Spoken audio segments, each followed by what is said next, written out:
Indian cricket ഇന്ന് വല്ലാത്തൊരു പ്രതിസന്ധിയുടെ കടുപ്പമേറിയ നാളുകളിലൂടെയാണ് കടന്നുപോകുന്നത്. വിശ്രമമില്ലാതെ വർഷം മുഴുവൻ തുടർച്ചയായി ക്രിക്കറ്റ് കളിച്ച് മടുത്ത് ഒടുവിൽ പരിക്കേറ്റ് പുറത്തിരിക്കുന്ന നമ്മുടെ പ്രിയപ്പെട്ട താരങ്ങളെ കാണുമ്പോൾ ഏതൊരു ക്രിക്കറ്റ് പ്രേമിയുടെയും ഉള്ളുകൊള്ളും. തുടർച്ചയായുള്ള നാണക്കേടുകൾ നിറഞ്ഞ തോൽവികൾ കണ്ട് ഇന്ത്യൻ ക്രിക്കറ്റ് ആരാധകരും ഇന്ന് കടുത്ത നിരാശയിലാണ്. ദിവസേന പരിക്കേറ്റ് കളിക്കളത്തിൽ നിന്ന് പിന്മാറുന്ന കളിക്കാരുടെ എണ്ണം പെരുകിക്കൊണ്ടിരിക്കുന്നു. പൊന്മുട്ടയിടുന്ന താറാവായ ഇന്ത്യൻ ക്രിക്കറ്റിനെ BCCI നേതൃത്വവും കോച്ചും സെലക്ടർമാരും ചേർന്ന് കൂടുതൽ കോടികൾക്കായി ഞെക്കിപ്പിഴിഞ്ഞു കൊല്ലുകയാണോ? ഇന്ത്യൻ ക്രിക്കറ്റിനെ ഈ വലിയ തകർച്ചയിൽ നിന്ന് വീണ്ടെടുക്കാൻ എന്താണ് ഒരേയൊരു പ്രതിവിധി?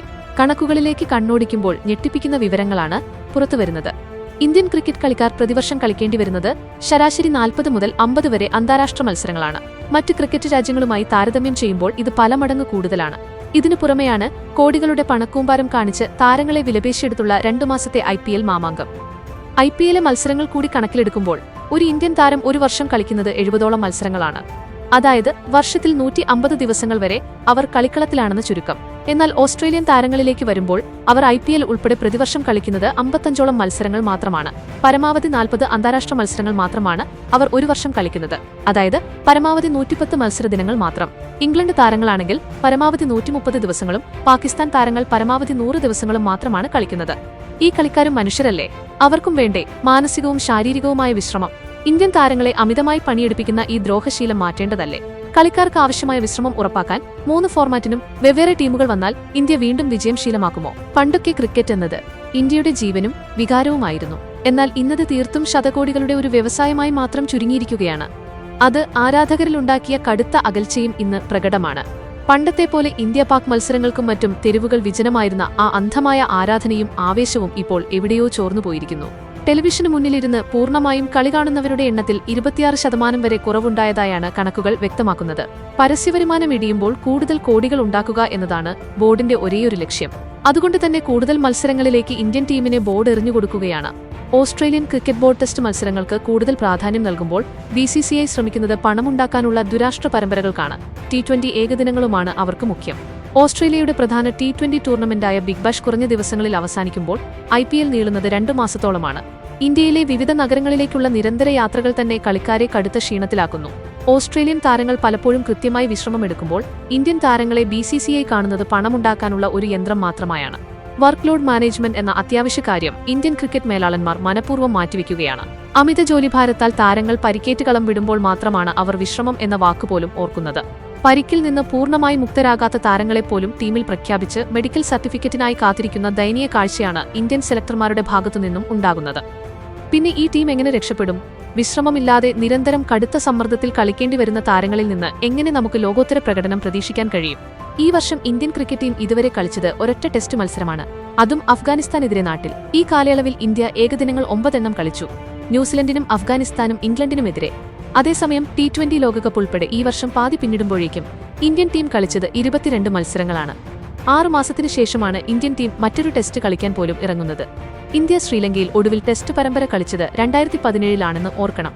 നിലവിലെ ടീമിൽ കുൽദീപ് യാദവ്, രവീന്ദ്ര ജഡേജ, രാഹുൽ എന്നിവർക്ക് മാത്രമാണ് ഇതിനു മുമ്പ് ലങ്കയിൽ ടെസ്റ്റ് കളിച്ച് പരിചയമുള്ളതെന്നും ഓർക്കേണ്ട കാര്യമാണ്. പരിശീലന പിച്ചിലെ ഒരുക്കത്തിൽ പുല്ല് കൂടിപ്പോയെന്നാണ് ഇന്ത്യൻ ടീമിന്റെ പുതിയ പരാതി. കളിക്കാരുടെ വർക്ക് ലോഡ് മാനേജ്മെന്റിന്റെ ഭാഗമായി അമിതമായ മത്സരങ്ങൾ ഒഴിവാക്കുന്നതിനായി 3 ഫോർമാറ്റുകൾക്കും 3 ടീമുകൾ എന്ന വാദം വർഷങ്ങൾക്ക് മുമ്പ് തന്നെ ഉയർന്നെങ്കിലും BCCI അന്നും അതിനെ മുഖവിലക്കെടുത്തിരുന്നില്ല. നിരന്തര തോൽവികൾക്കൊരു കാരണം ഈ വർക്ക് ലോഡാണെന്ന ആരോപണം ഇപ്പോൾ ശക്തമാവുകയാണ്. പൂർണ്ണമായും വ്യത്യസ്തമായ 3 ടീമുകൾ എന്നതിനേക്കാൾ വർക്ക് ലോഡ് മാനേജ്മെന്റിനാണ് BCCI പ്രാധാന്യം കൊടുക്കേണ്ടതെന്നാണ് ഒരു വിഭാഗം മുൻതാരങ്ങൾ ചൂണ്ടിക്കാണിക്കുന്നത്. ടെസ്റ്റ് ക്രിക്കറ്റിന് പ്രത്യേകം പ്രാധാന്യം നൽകിക്കൊണ്ട് T20 പോലുള്ള വേഗതയേറിയ ഫോർമാറ്റുകളിലേക്ക് കൂടുതൽ യുവരക്തത്തെ കൊണ്ടുവരുന്ന മിശ്രിത ശൈലി നടപ്പാക്കണം. ഇന്ത്യയിൽ സ്പ്ലിറ്റ് ക്യാപ്റ്റൻസി പൂർണ്ണമായി വിജയിക്കണമെങ്കിൽ ഡ്രസ്സിംഗ് റൂമിൽ മികച്ച കെട്ടുറപ്പ് വേണമെന്ന് മുൻ ഇന്ത്യൻ ക്യാപ്റ്റൻ ധോണി തന്നെ പറഞ്ഞിട്ടുള്ളതാണ്. ടെസ്റ്റിലും പരിമിത ഓവർ ക്രിക്കറ്റിലും വ്യത്യസ്ത ക്യാപ്റ്റന്മാർ ഉണ്ടാകുമ്പോൾ അത് കളിക്കാർക്കിടയിൽ ആശയക്കുഴപ്പം ഉണ്ടാക്കാൻ പാടില്ലെന്നും ഇന്ത്യയിൽ ഒരു ക്യാപ്റ്റൻ എന്ന നയം തന്നെയാണ് കൂടുതൽ ആളുകൾ ഇഷ്ടപ്പെടുന്നത് എന്നുമാണ് ധോണിയുടെ പക്ഷം. എന്നാൽ T20 വേണ്ടി പൂർണ്ണമായി മറ്റൊരു ടീം എന്ന ആശയത്തെ ശക്തമായി എതിർക്കുന്ന ആളാണ് അശ്വിൻ. യുവതാരങ്ങൾക്ക് അവസരം നൽകാൻ ഇന്ത്യൻ ടീം കൂടുതൽ വിദേശ പര്യടനങ്ങൾ അടക്കം നടത്തുകയാണ് വേണ്ടതെന്നാണ് അശ്വിന്റെ പക്ഷം. അതേസമയം വിരാട് കോഹ്ലി, രോഹിത് ശർമ്മ തുടങ്ങിയ സീനിയർ താരങ്ങളെ ടെസ്റ്റിലും ഏകദിനത്തിലും കൂടുതൽ ഫ്രഷായി നിലനിർത്തിക്കൊണ്ട് T20 ഫോർമാറ്റിൽ കൂടുതൽ യുവതാരങ്ങൾക്ക് അവസരം നൽകണമെന്നാണ് മുൻ ഇന്ത്യൻ പരിശീലകൻ കൂടിയായ രവിശാസ്ത്രിയുടെ അഭിപ്രായം. എന്നാൽ ഇപ്പോഴത്തെ കോച്ചിലേക്ക് വരുമ്പോൾ ഒരു പരിശീലകൻ എന്ന നിലയിൽ 3 ഫോർമാറ്റിലും ഒരൊറ്റ ക്യാപ്റ്റനും ഒരേ ടീമും ഉണ്ടാകുന്നതാണ് ജോലി എളുപ്പമാക്കുക എന്നാണ് ഗൗതം ഗംഭീറിന്റെ വാദം. അതേസമയം സമ്മർദ്ദം കുറയ്ക്കാൻ ക്യാപ്റ്റൻസിയും ടീമും വിഭജിക്കുന്നത് ഇന്നത്തെ കാലഘട്ടത്തിൽ അനിവാര്യമാണെന്നും ഗംഭീർ സൂചിപ്പിക്കുന്നുണ്ട്.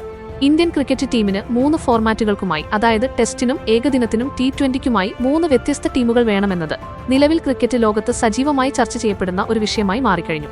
ഇതിന് അനുകൂലമായും പ്രതികൂലമായും നിരവധി ഘടകങ്ങൾ ചൂണ്ടിക്കാണിക്കപ്പെടുന്നുണ്ട്. കളിക്കാരന്റെ ജോലിഭാരം കുറയ്ക്കാം, പരിക്കുകൾ ഒഴിവാക്കാം, ഫോർമാറ്റിനനുസരിച്ചുള്ള വൈദഗ്ധ്യമുള്ള താരങ്ങളെ ഉൾപ്പെടുത്താം, യുവതാരങ്ങൾക്ക് കൂടുതൽ അവസരങ്ങൾ ഓരോ ടീമിലും ഉറപ്പാക്കുകയും ചെയ്യാം. ഇതൊക്കെയാണ് 3 ടീമുകളുടെ മെച്ചമായി വിദഗ്ധർ പറയുന്നത്. എന്നാൽ മറുവശത്ത് പ്രശ്നങ്ങളുമുണ്ട്. വിരാട് കോഹ്ലി, രോഹിത് ശർമ്മ, ജസ്പ്രീത് ബുംറ തുടങ്ങിയ ലോകോത്തര താരങ്ങൾ 3 ഫോർമാറ്റിലും ഒരേപോലെ തിളങ്ങാൻ കൽപ്പുള്ളവരാണ്. അവരുടെ അഭാവം എത്രത്തോളം തിരിച്ചടിയാണെന്ന് BCCIയും നമ്മൾ കാണികളുമൊക്കെ ഇപ്പോൾ മനസ്സിലാക്കി കഴിഞ്ഞിട്ടുണ്ട്.